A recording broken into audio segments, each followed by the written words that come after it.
জাতীয় মসজিদে জাতীয় কোনো ইস্যু নিয়ে কেউ আসে না।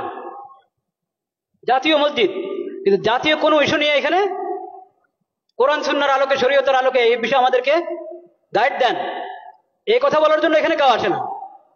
আসে শুধু পানি পড়ার জন্য, আসে হুজুর দোয়া রাখেন, দোয়া করেন, এই কথার জন্য। এই কথার জন্য আসে না যে জাতিসংঘের দপ্তর ঢাকাতে তাদের অফিস করার জন্য, দপ্তর করার জন্য কথা উঠছে, এটা কি আমাদের জন্য ঠিক হবে? হুজুর কোরআন সুন্নাহর আলোকে একটু বলেন। এটা লালবাগ শাহী মসজিদের খতিবের কাছেও যায় নাই, চকবাজার শাহী মসজিদের খতিবের কাছেও যায় নাই, আন্দরকিল্লার খতিবের কাছেও যায় নাই, বয়তুল মোকাররম জাতীয় মসজিদের খতিবের কাছেও আসে নাই। কেন? আল্লাহ ইমাম এবং খতিবকে কেন ইমাম বানিয়েছেন এটা তারা জানেই না, বুঝেই না। একটা ধর্ম মন্ত্রণালয় আছে, ধর্ম মন্ত্রণালয়ের মধ্যে একজন আলেমকে বসানো হয়েছে, মাশাআল্লাহ, খুশির বিষয়, বিজ্ঞ আলেম, কোরআন সুন্নাহর আলেম। তো যে কোনো বিষয় দেশের প্রথমত ধর্ম মন্ত্রণালয় থেকে অনুমোদন নিতে হবে, ধর্মীয় দিক থেকে এখানে আপত্তি আছে কিনা, এই বিষয়ে ধর্মের নির্দেশনা কি, ওখান থেকে প্রথম অনুমোদন নাও, তারপরে অন্য ফয়সালা, অন্য মুশওয়ারা।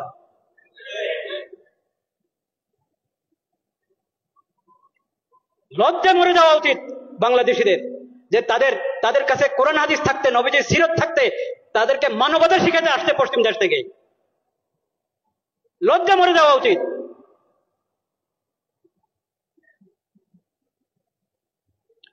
আমরা আল্লাহকে সাক্ষী রাখছি, আমরা এসব অপকর্মের সঙ্গে বিলকুল আমরা সম্পর্কযুক্ত না।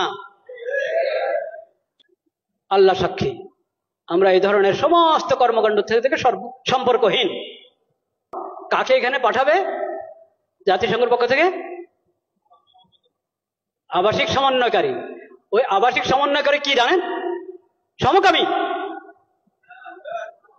বলেন নাউজুবিল্লাহ। এখন ওখান থেকে প্রস্তাব পাঠানো হয়েছে, এখান থেকে হ্যাঁ বলতে আর কতক্ষণ লাগবে আল্লাহ জানেন।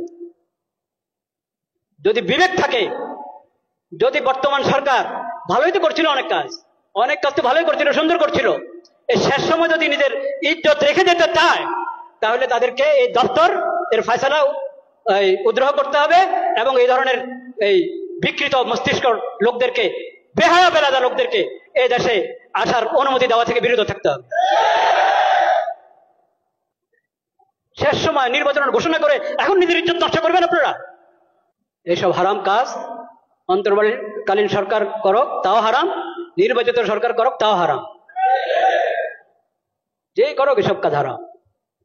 ঈমান রক্ষা করো, ঈমান রক্ষা করো, চরিত্র রক্ষা করো। ঈমান বিনষ্টকারী, চরিত্র বিনষ্টকারী, আখলাক বিনষ্টকারী কোনো কিছুর অনুমোদন এই দেশে চলতে পারে না। এটা তাওহীদের জমিন। আল্লাহ তাআলা হেফাজত করেন।